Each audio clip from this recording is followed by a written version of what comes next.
Hey everybody, welcome back to an episode of the 3 Count. This is the network edition. I'm War Machine MJ. With Rodimus Prime. Mainstream Malcolm is at work, and we are here today to talk about NXT, NXT UK, and 205 Live.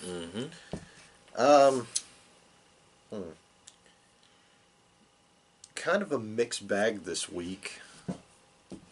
Yeah, looking at the landscape, looking at the results of these shows, I have to say, as I just mentioned off air, if I could rank them, it'd be NXT, NXT UK, and at a distant third, 205 Live, in which we'll talk about a little later. Yeah. Especially the main event, the crowd just really shitted all over that. But like we said, we'll talk about that later. We started NXT off. Well, okay. We're gonna talk about them in order of Best to least. least to best. There we go. Okay. Save the best for last. Yeah. Right, we started 205 Live off with the first round match in the Cruiserweight tournament. in the Buddy Murphy Classic. Yeah.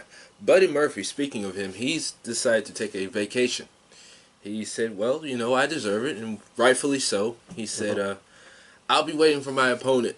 Just to paraphrase what he said, I'll be waiting for my opponent at WrestleMania. I'll be waiting for my opponent at WrestleMania, but they can't stop the unstoppable. No, they cannot. I'm glad they have dropped the best kept secret nickname. You didn't like that? I know it's good, but it's got a limited run. Yeah. But now that he's champion, there's no point for it. I feel like with him being on the roster, with him being added to the roster, he, to me, has definitely exceeded expectations. Oh, definitely. I thought after his tag team with Blake just kind of dissipated, I thought he was just going to get released or just be like the Ty Dillinger of NXT. Yeah. Or like he was just going to come on the Cruiserweight division and come into the Cruiserweight division and just basically be like a jobber. But it's like they've really pushed him to the moon, and he's got star potential written all over. Yeah, especially how fast he changed his body. Yeah, definitely. Anyway, but we kicked off with his pal Tony Nese taking on Kalisto of the Lucha House Party. Now this was a good match. Tony Nese, he's made it his. He's basically determined to win the Cruiserweight championship tournament, and he said, "I'm going to WrestleMania. I'm going to win the Cruiserweight championship, and I'm going to walk out of WrestleMania as Cruiserweight champion." Now Kalisto, he's been a former U.S. champion, former Cruiserweight champion in his own right, but this match did not disappoint. Oh no, Tony Nese can go. Like they've really elevated his game. Mm-hmm. I mean, he used to be bad on promos. Last week, he cut a really face promo last week. He did. I'm still thinking about that match he had with Noam Dar. Oh. That match was fire. And this match, it wasn't on the level of that, but, these two definitely... It was a solid match. It wasn't a fight like Noam Dar. No. But... Tony Nese, he ended up getting the win with the Running Nese. I still like that name. That's a good name. That is. So he moves on to the next round of the Cruiserweight Championship Tournament. After the match, Buddy Murphy was backstage watching. He's just that over the top cheering. Yeah, he's just like, "Good job, friend. Good job. Come on." He waved over an intern, told him to come over here, celebrate with him. Intern's just like. Yeah, like what's going on? Why'd you call me? Yeah. Yeah, he's like, You see my friend? He just won. And the intern's just like, can I go? I thought it was hilarious. We had a backstage segment involving General Manager Drake Maverick and the Canellises. Yeah. Where Mike was pleading his case to get in the tournament. Maria said, "Easy. We want in on this tournament." And Maverick said, Okay.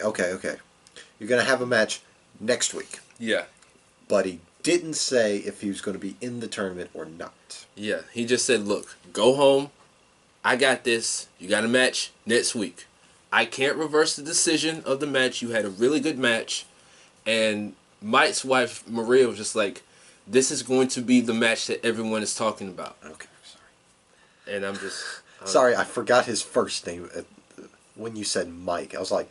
Is his name really Mike, or did Rod just botch? Yeah, Anyway, but We had another backstage segment where apparently Humberto Carrillo is listening to Jack Gallagher's advice, Yeah, Jack Gallagher was basically showing highlights of his match last week, and telling him what he did wrong. yeah, he said, "Look, I'm just."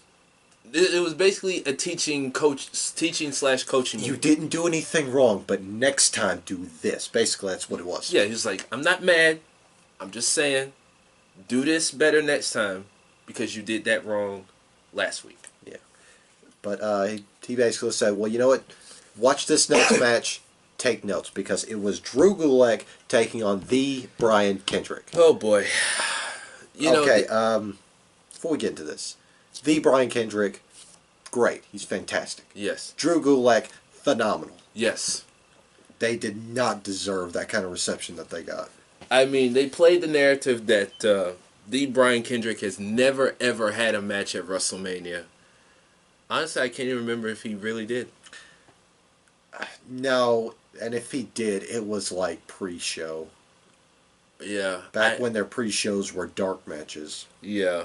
But other than that, they mentioned how he got on Twitter. He said, I've never had a match at WrestleMania. I've been in the game 15 plus years. This is my moment. Drew Gulak, he had a strong showing in the tournament last year. Looking to have another strong showing this year. And the crowd just basically shit. Yeah, they couldn't care less. Because they chanted, "This is boring." The commentary team tried to, what's the word I'm looking for? Talk over them. They tried to talk over the crowd. The crowd was just booing and it was horrible. I mean, this was a decent match. This was a good technical bout. Because that's basically all it was, and the crowd just really didn't give a fuck. And it was sad. Yeah, because kudos to Drew Gulak. He has ramped up his game significantly. He went from being this cheesy cartoon character to just being intense as hell. And speaking of Drew, he and Buddy Murphy, no disrespect to the Cruiserweight division, but they are beyond better than this. Yeah. You put these two on either Raw or SmackDown Live, and they're going to kill it. They're going to have good matches. They could have matches with the likes of Daniel Bryan, Seth Rollins, AJ Styles, Randy Orton, Roman Reigns, Dean Ambrose, if he's staying. He's not staying. Drew McIntyre. The list goes on and on. But, yeah. I mean, I just sat there, and I started to just pause and not even watch this anymore, because I was like, wow, the crowd is really fucking up this match. But then you realize we had a show to do. Facts. But no, it was a good match. It just did not deserve that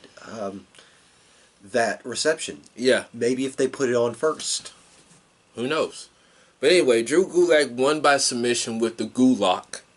That's another name I like. They got some good names for these finishers. I still feel like they could have left it at Gulag. But, yeah. Or call it the Philadelphia Stretcher. That's... No? I think that's Vic Joseph's nickname for him. Yeah. I'm not too keen on that. I like it. I mean, being that's where he's from, so... He's kind of got that Rocky type feel about him. He comes out with the robe and stuff like that. Well, if they crank up his intensity a little bit more, I could definitely see him as a Taz type. Yeah. At least he doesn't wear tan. Yeah. Yeah, so. Anyway, it was announced next week. 2 more matches. It's going to be Humberto Carrillo taking on Oni Lorcan and Akira Tozawa taking on Cedric Alexander. Yes. Now, I assume there might be some shenanigans ensuring that Cedric Alexander doesn't get to this match. I don't know. I feel like Mike Kanellis is going to definitely find his way into the tournament. So, you know what we should do as a goof? Just start calling him Mark Kanellis.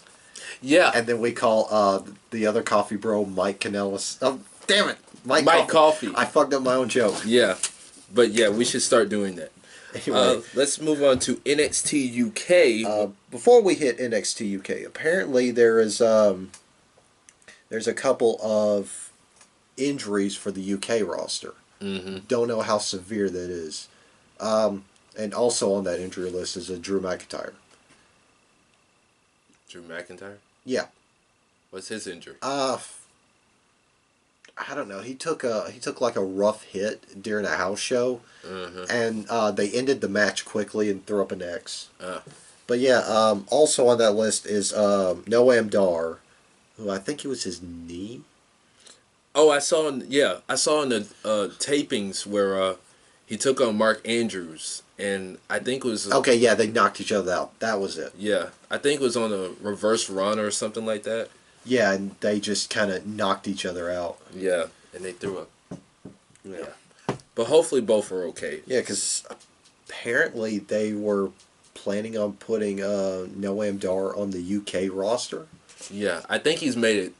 I think he announced that he's going to be on the roster now. Yeah, I hope so because they weren't doing dick with him at 205. Yeah, he was just here and there. Yeah, Well, in the early stages, he was there, but then it's just like they didn't do anything good with him because see, they paired him up with Alicia Fox, had that feud with Cedric Alexander. mm-hmm. That was a good street fight though. It was. Then they stuck him on the Zoe train, and then he got hurt. Then he came back, and they didn't do anything with him. Anyway, but NXT UK kicked off with Tyler Bate taking on the debuting Jack Gallagher. I'm sorry, debuting. Yeah. Now he's been on this show before, but you know how they do. But anyway, this was a nice technical match. The crowd they liked this match. I enjoyed it myself. Yep, it was all right. Yeah, Tyler Bate got the sneaky win, and Jack Gallagher was just like, wait a minute, what just happened? He was like, okay, you got one up on me. And he just walked to the back, and big strong boy Tyler Bate got the victory. Yeah, it seems like Jack Gallagher's starting to spring back up. Yeah. I mean, he's a very good technical wrestler, and Well, I mean, even his work on 205 Live is starting to get better. yeah. Anyway, next we had I wouldn't call this a dream match, but we had Walter taking on Cassius Ohno, and this was a really good match. It was. I mean, of course, Walter was going to get the reception he always gets. Cassius Ohno, the knockout artist, being who he is. These two put on the dogfight. Yeah. And, like I was saying off air, the crowd this week on NXT UK from Phoenix really seemed like they were into the show compared to the previous weeks where they was just, okay, we're tired, we're bored, can we go home? Yeah. They were into the matches. But getting back to this match, it was stiff, hard hitting. Both guys just went out there and just tore it up. Yeah. But Walter won with his it was a power bomb, but I forget what kind of power bomb. He didn't do like a last ride or a jackknife. I think it's just a regular powerbomb. Okay, just straight up power bomb. Anyway, but yeah, apparently they're saving Walter's chop bit. Mm-hmm. Yeah. I wasn't surprised that he didn't use it as much. Yeah, because I mean, on the indie scene, he will just light up people's chests. Mm-hmm. But now he uses it at least one per match. At least it wasn't like Johnny Stars. Yeah, Jack Stars. Jack Stars. Yeah, he left a fucking imprint on Jack Stars. With Mike Coffey. Mike Coffey. Yeah. He just there wasn't enough hit there because his body hair absorbed it. Yeah. And of course, with Cassius Ohno, his shirt absorbed it. Yeah. Anyway, there was a Performance Center promo from Ligero. It's still weird to hear him talk. Yeah, because he did the quiet act in Defiant. Yeah. But he says he's going to beat Joseph Connors again. So next week, he and Joseph Connors will go one more time. They had a few segments at the new Performance Center in the UK. Eddie Dennis. Weird Eddie Dennis. The facial expressions he made just made the promo just weird. It's like he's got Shamrock face where he just goes overboard with weird. Yeah, it's just he said he's gonna come back better than ever. He's going to be more fierce, more violent, more determined, etc., etc. So he said he's going to knock down everybody on the roster one by one. One by one. I do like the cadence of his promos, though. Yeah, it did sound really aggressive. It borderlines between calm and intense. Mm-hmm. Like it will tilt one way, tilt the other, but it's really good. Yeah. Another segment they had involving some superstars training at the Performance Center. The Kiwi Buzzsaw was one of them until he got attacked by Jordan Devlin. And these by two... not Finn Balor. Yeah. Or as I call him, Finn Balor 2.0. Anyway, these two were brawling. They had to be separated. And in next week, they will also face off in a Falls Count Anywhere match. It should be killer. Yes. Before we get to the main event, WWE did announce some new signees for the UK brand. Mm-hmm. One of which is Kaylee fucking Ray. Yes. Yeah, I love Kaylee Ray. She's great. Yes. The first Mae Young Classic standout from there, Jazzy Gabert. Yeah. Glad to see she's back. Piper Niven. Wait. No, I thought Piper Niven was already signed. No, she officially signed. Oh, well, she was never signed, but she officially signed. Well, they didn't mention her. Yeah. In the crop that they did. Yeah. They announced some other dude. I forget his name, but the last guy they announced was Ilya Dragunov. Yeah. Oh, Primate, Jay Melrose. Yeah. He announced on his Twitter that he's one of the new signees to the NXT UK brand. B Priestley. She. AEW. No, I'm saying she had an offer. Oh, she had an offer. She had an offer until she signed with AEW. Yeah. So yeah, looks like they got some new blood coming in, and from what I saw, Piper Niven made her debut at one of the tapings. Oh, cool. I like Piper. She was all right. Yeah, and for her to be a big girl, she's sexy. Yeah. Anyway, we move on to our NXT UK main event. We had the Grizzled Young Vets. Zach Gibson, you know the spiel. We'll save you the time. Yeah. Zach Gibson and James Drake taking on Lorcan and Birch. This was a good match for the short time that they had. I mean, these two tore it up. When we say they tore it up, I mean they went at it. Oh yeah. Lorcan and Birch, they were definitely wanting to get those tag team titles, but they came up a little bit short because of, I think it was Birch who got hit with the Ticket to Mayhem.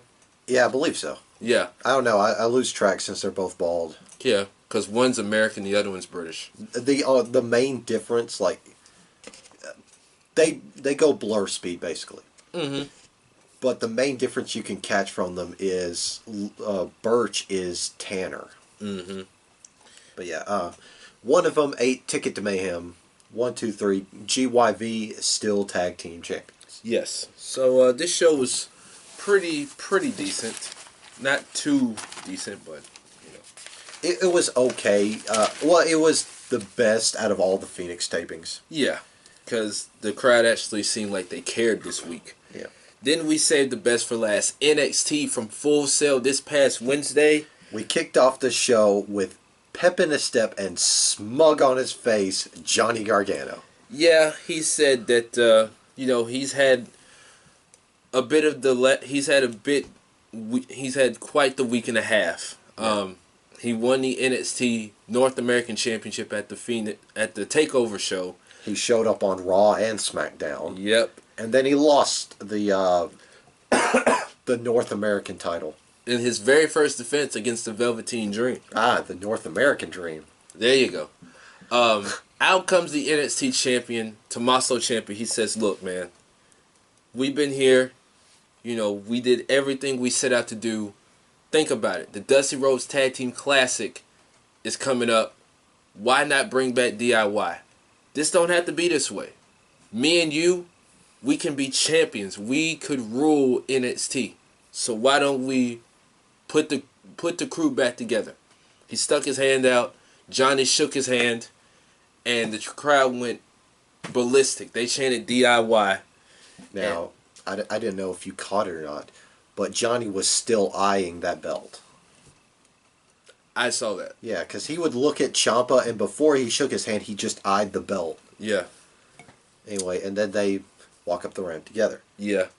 Later on in the show, Johnny's wife Candace. You know what? We talked about this off air also. Why is she even in this storyline? I don't understand it. She contributes nothing other than being. I hate to say this, but she's become a nag. Well, that's the same way with the Charlotte, Ronda, Becky situation. Charlotte is completely irrelevant. She does not need to be there in the first place. Exactly. They say she don't contribute nothing because it's basically about Becky and Ronda. But getting back to this. Well, like I said off air, the thing that kills me about Candace is they have her in this. Why the fuck is she not wrestling? Good question. I mean, Charlotte is horribly overshadowed in that feud, but she's still out there, wrestling from time to time. Yeah. They're not doing any of that with Candace, and she's supposed to be Candace wrestling. When was the last time she had a match? It was like one of those NXT's, but like post takeover shows. She wrestled Nikki Cross. Yeah, because they were still in the midst of who attacked Aleister Black. Yeah, and that feud just ended like that. Yeah. And there was a promo where Candace said they're going to keep hers and Johnny's professional lives separate. Anyway, basically she comes out there and Johnny's trying to explain himself, but she's like, nope, I don't want to hear it. Nope, You better know what you're doing. Yeah. So. And Ciampa got out there like, ooh, somebody's in the doghouse tonight. Party at my place. Yeah. Anyway, next we had a Ricochet interview. Yeah, because Kathy Kelly interviewed Ricochet, and she asked him about the Dusty Rhodes Tag Team Classic, and he said, you know what, I'm going to go to General Manager Regal. Me and Aleister Black, we still have some unfinished business with the Undisputed Era, so they made official these two are going to be in the Dusty Rhodes Tag Team Classic. Yeah. Next up, we had more tag team action from the women's division. So we had Aaliyah and Vanessa Bourne. Lord have mercy. Taking on Tainara Conti and Xia Li. This match was I don't know what the deal is with Aaliyah and Vanessa Bourne. I don't know what kind of gimmick they got going. Because Aaliyah, how many gimmicks has she had now? Too many to count, man. Vanessa Bourne, she's now the Vision. And I like this. Because she does this thing on Instagram where you ask her questions and whatever else. But anyway, like I said, if looks could kill, there'd be a graveyard dedicated to her. Yes. Oof. I mean, for her to be a former cheerleader, boy, it's definitely paid off. But anyway, Vanessa Bourne and Aaliyah got the victory. Yeah, they got a victory with it looked really cool, but it fell a bit botchy. It was Aaliyah did a neck breaker into like Vanessa's knee. Yeah. It looked cool, but it also came off a bit botchy. Yeah. Anyway, next up we had somebody interviewing the North American Dream. Now, he talked about the experience he had after he won the North American Championship. And before he could complete his interview, who walked in? The Undisputed Era. And Adam Cole said, well, who do we have here? And what did Kyle O'Reilly say? The Velveeta Dream. I died laughing when he said that. Kyle O'Reilly is best member of Undisputed Era. I thought about it the whole week. I said, Kyle O'Reilly and the Undisputed Era, they're not just gold, they're not just platinum, they're diamond. I mean, say what you want about these guys. These guys, I'm so glad I came around so quick on the Undisputed Era because they've made this stuff work. These guys are just like straight diamond. I'm trying to think. Were you on the fence when Undisputed Era came about? Yeah, because I thought the name was stupid. I liked it. Like, I liked Undisputed Era right from the jump. I was just like when they formed the group, when it was just O'Reilly, Fish, and Cole, I was just like, really? But then after a while, like when Roger Strong got in and Fish got hurt and all four of them came together, I warmed up to Strong. Yeah, I mean I warmed up to the group as a whole, but when it first started, I just thought the name was dumb. All right, you keep going. I gotta put the battery on ice. Anyway, while he does that, Io Shirai and Bianca Belair. Hold that. that that that bit between the Dream and Era wasn't done yet. Oh yeah. The Velveteen Dream said. What's that? He said. He said, "You talk big for such little men," and he Yeah. towered over all of them. Yeah, and they were just like, No, he said nobody has time for you. He was in Undisputed Era, was just like, everybody has time for us. We're the Undisputed Era. What are you talking about? And I think Kyle O'Reilly said, "Everybody, we don't have time for everybody." Yeah. And Velveteen Dream was like, well, nobody has time for you. And they were just like, everybody has time for us. Then we move on to Io Shirai and Bianca Belair. They were jaw-jacking back and forth like they were going to fight. And basically, in 2 weeks, these two will take on each other because both women are looking to get into the title mix as far as the women's championship is concerned. Yeah. Next, we had Match of the Week. This is undisputed as far as Match of the Week.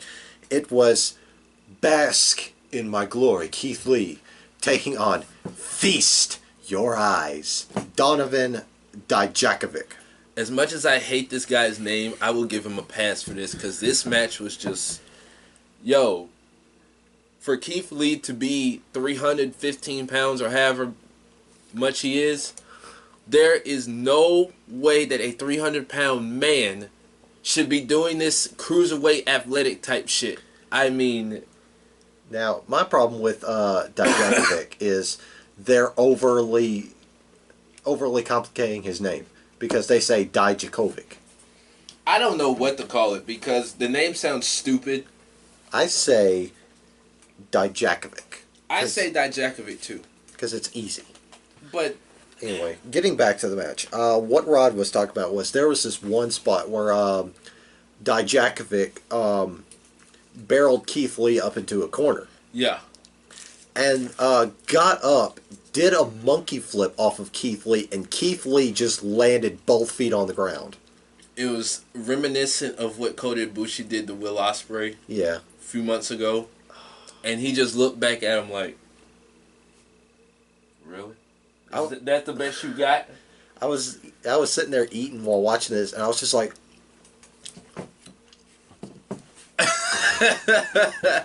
I felt the same way. I was just like laughing, like there's no way he should be doing this stuff. Yeah. Towards the finish, Dijakovic hit a side moonsault on Keith Lee on the outside. Mm-hmm. That was a really beautiful moonsault. It was. But it resulted in a double countout. Yeah, apparently these two are not done with each other yet, so I don't know why the crowd was booing. A double countout means we're going to get another killer match between these two. Well, they did chant, "Let them fight." Yeah. So, but we're going to get another match, and they're going to tear it up. That's why they say they got unfinished business with each other. They're probably going to open up Takeover. Yeah. Oh, I hope so. Bayley and Sasha Banks. Oh, that pop! Man, when they came out, that was such a good surprise because when Sasha's music hit, the crowd went crazy.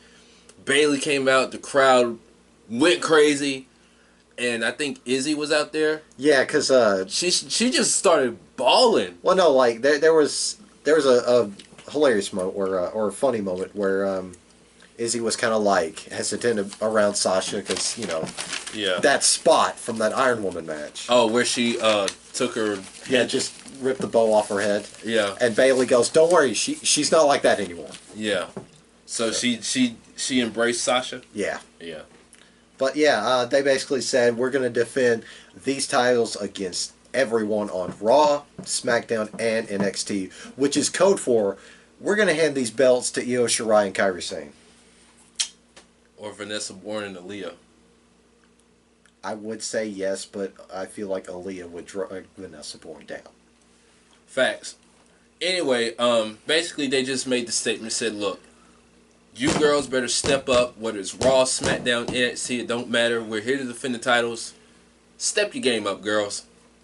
Step that game up, indeed. And then finally in the main event, we had another good match. Mia Yim taking on Shayna Baszler. This was a very aggressive, technical, but pretty decent match. Yeah, pretty ugly. Yeah. Brutal match. That's the word I was looking for. Brutal. Yeah, there we go. It was oof. I hurt just watching this match. Yeah, because Shayna's hand was worked on by Mia Yim. Mia's ankle was worked on by Shayna. They basically tried to rip each other's limbs apart. Yeah. Oof. But Shayna Baszler got the win with the Kirifuda game set match. Yeah. So that was NXT. It was also announced the brackets for the Dusty Road Tag Classic Yeah. will be Mustache Mountain.